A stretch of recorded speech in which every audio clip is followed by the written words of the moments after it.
Welcome back to the Student Hub Live, the Open University's online, interactive, live digital platform, which is all about promoting academic community.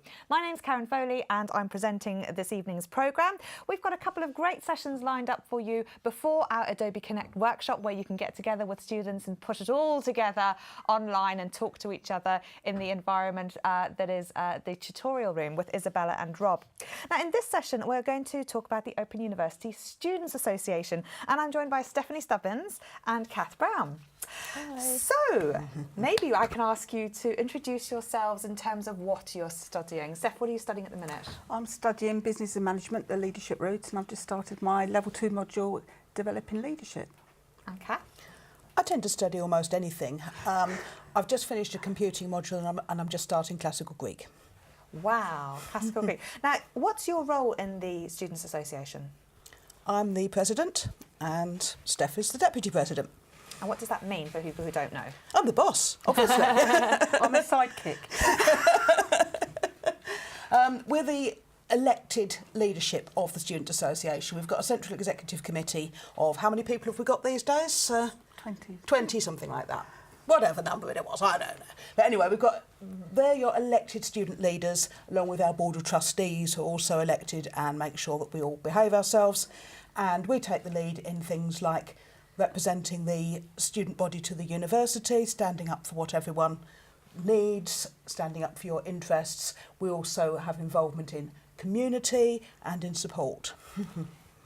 So what is the Students Association then?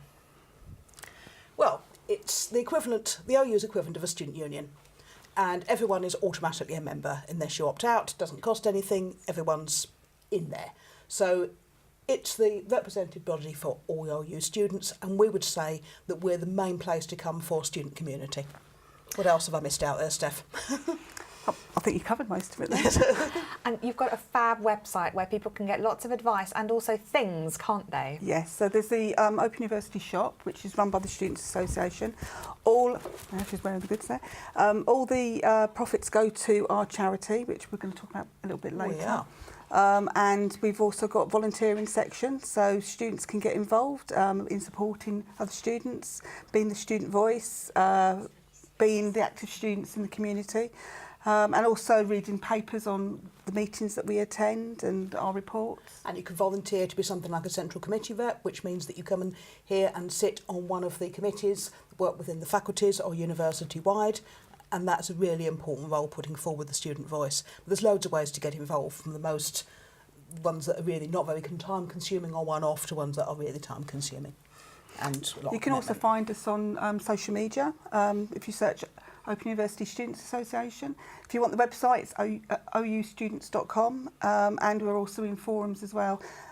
We do have regular Adobe Connect chats in the community, so there's all different ways to connect with the Students Association and other students. And you often to find us everywhere on social media. You won't be able to escape us. No. I'm a duck. She's the duck, I can vouch for that. Michelle, have you been to the shop? Well, you might think I have. However, I'll say it's a virtual shop. So you can't actually physically go into the shop, but you go online to the virtual shop. There are some really cool products on there. There are some study cards that are quite cool. There are pens, there are pencils, there are pencil cases. There's all kinds of merchandise available. And I think for me, it's about feeling like you're belonging. So I'm an OU student and I work here, but as an OU student, you want to show off, don't you? And this is a way that you can do it.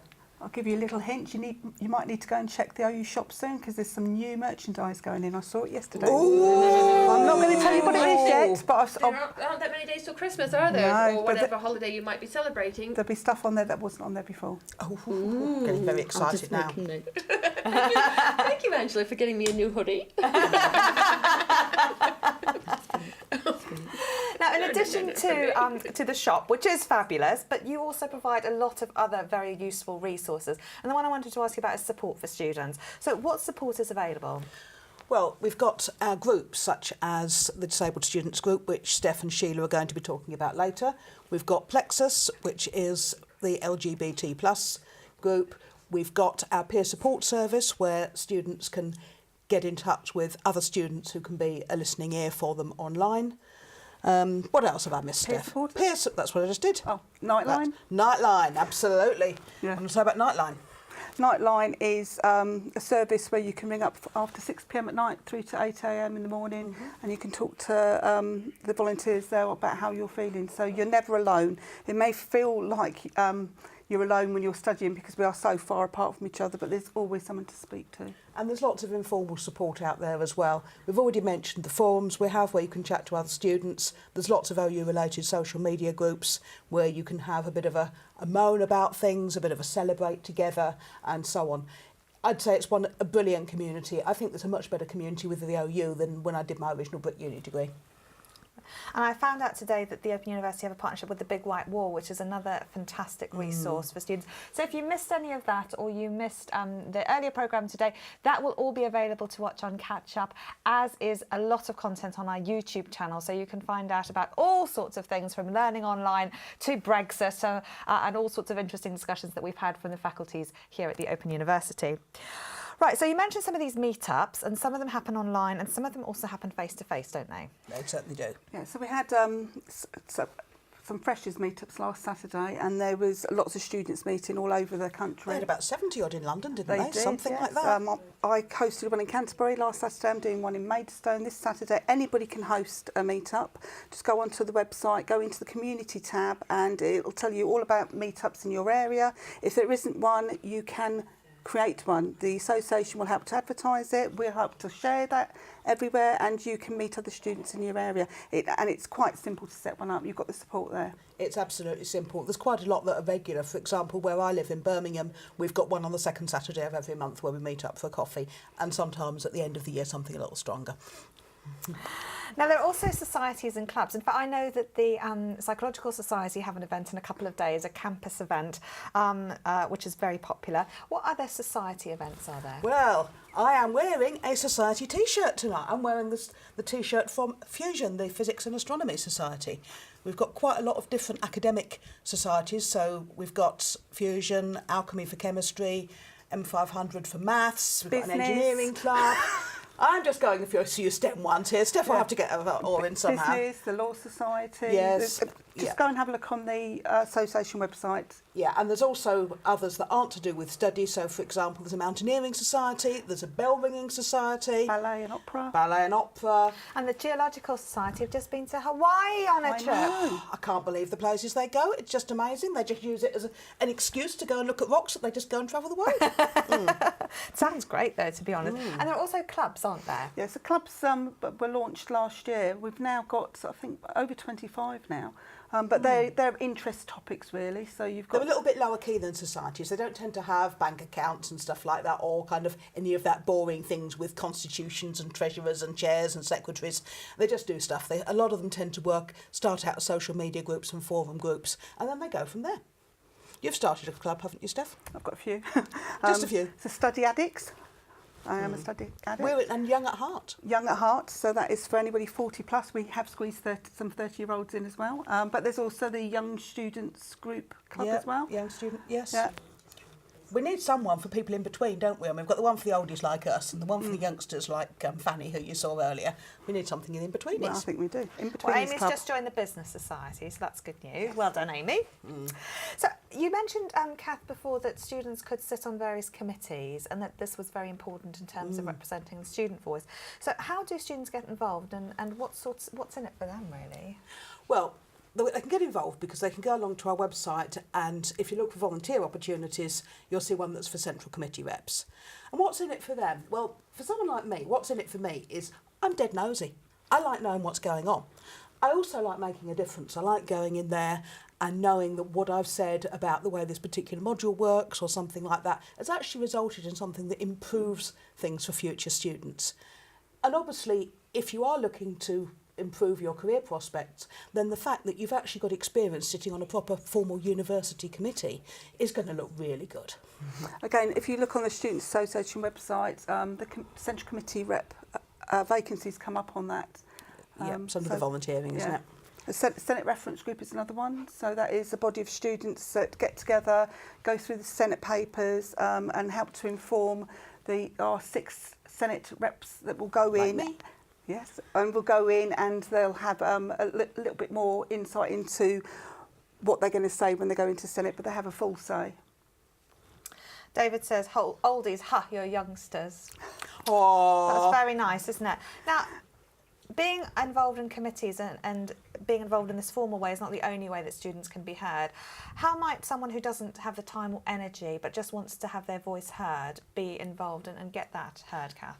right. There's quite a lot of different ways. I mean, there's one way.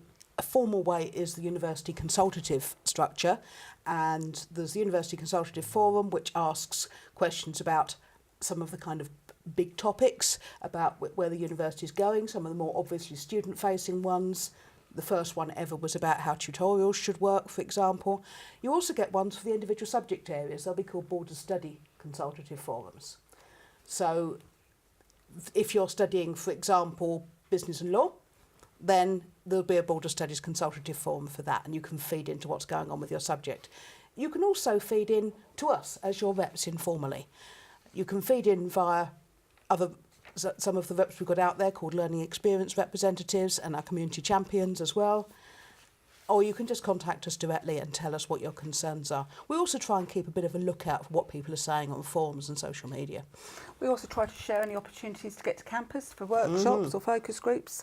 So either check the Open University website or in your student home, or check the Students Association website, because we do try to share the student voice activities over. Brilliant.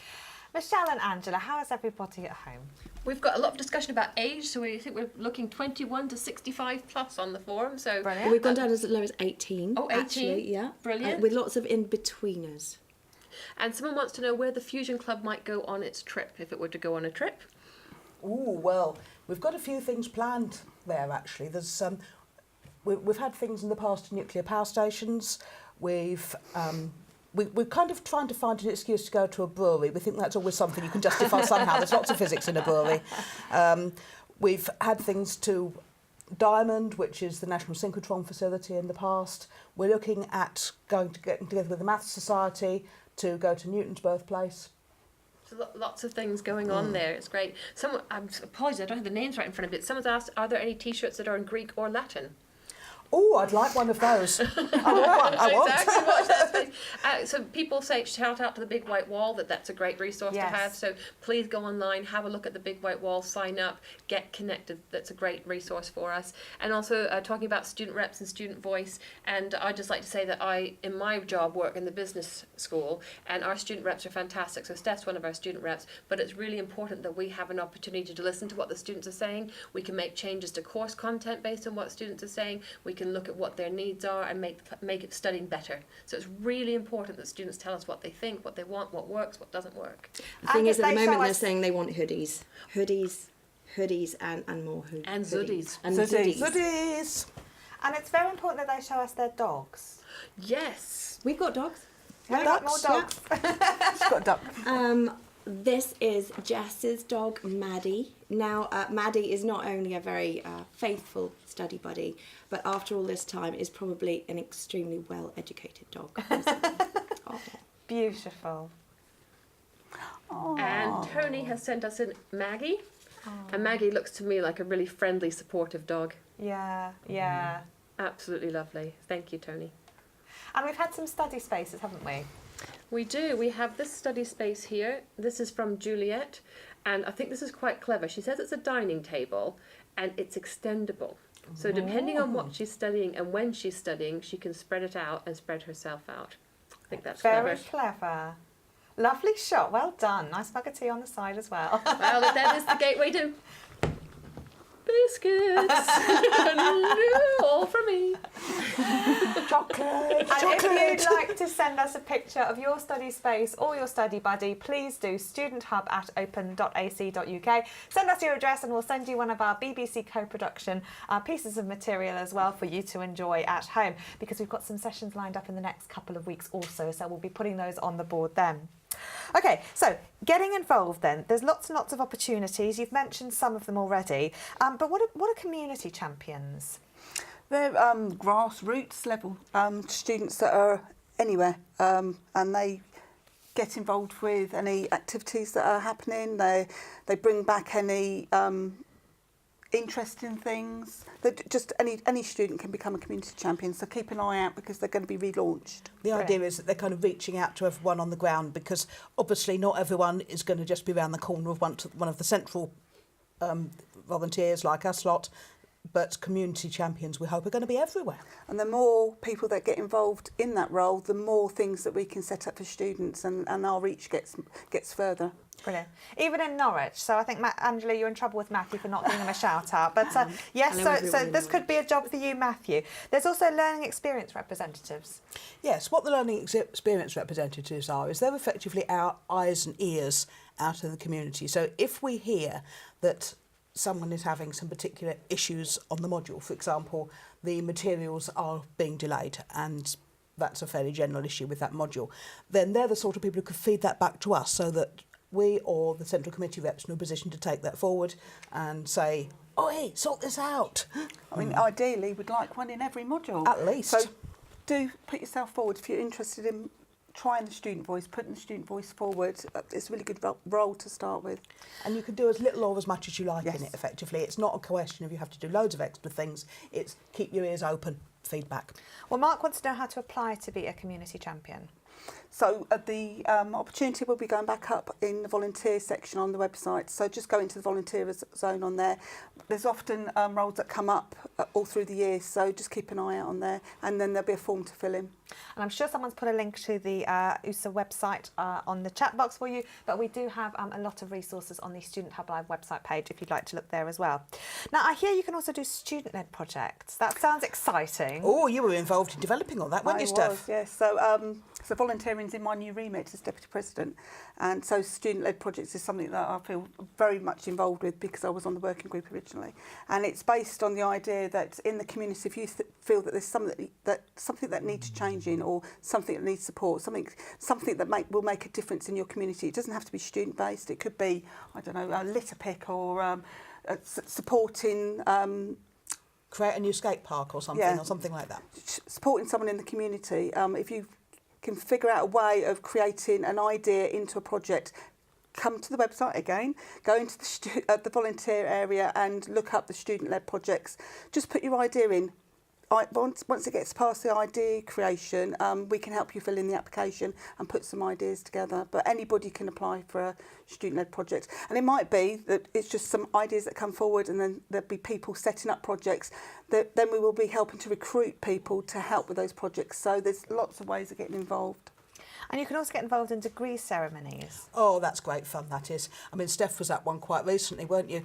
But the idea is that on the day of the degree ceremony, we've got a stand there that sells lots of our lovely merchandise, and some of that is actually degree ceremony specific. So you have these lovely graduation tankards, there's a T-shirt that's got the names of everyone graduating there on the back of it, and you're helping on the stand, and it's such a lovely experience because everyone's so happy and they're celebrating. It's really hard work, but it's great. And you even can get the chance to opt into process, which means that you get to be one of the people sitting on stage in the ceremony and watching everyone. Which Brilliant. I did at the London ceremony. It was my first time I processed, and they got me onto the stage in my wheelchair. Was part of the procession, and it was just brilliant experience to be from that side. And I haven't graduated yet. I'm still on my undergraduate degree, but it was lovely to see everybody else having their big day, knowing that's going to be me one day. But the stall it's an amazing feeling being on the stall, because you're hearing all the stories, you're watching the faces of the family and the people that have graduated. It's such an exciting part of their day to be part of. Yeah, no, it's wonderful, wonderful. And something that so many people look to, you know, when times are tough, they think about their graduation.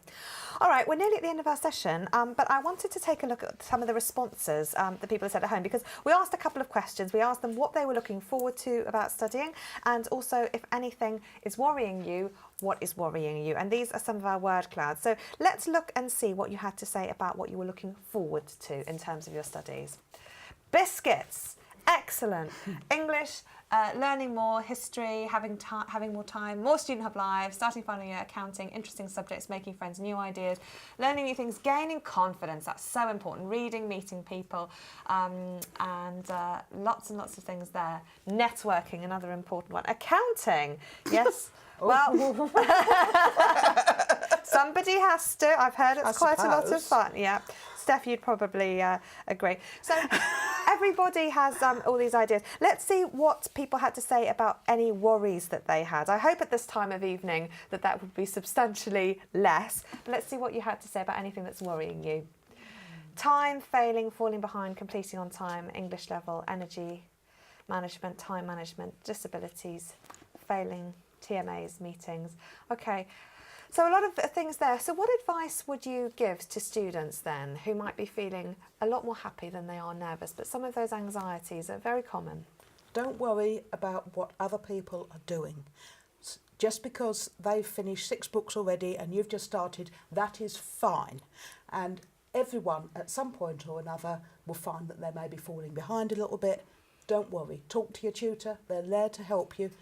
They're to help you try and catch up again. And talk to your fellow students. We are a really supportive community out there.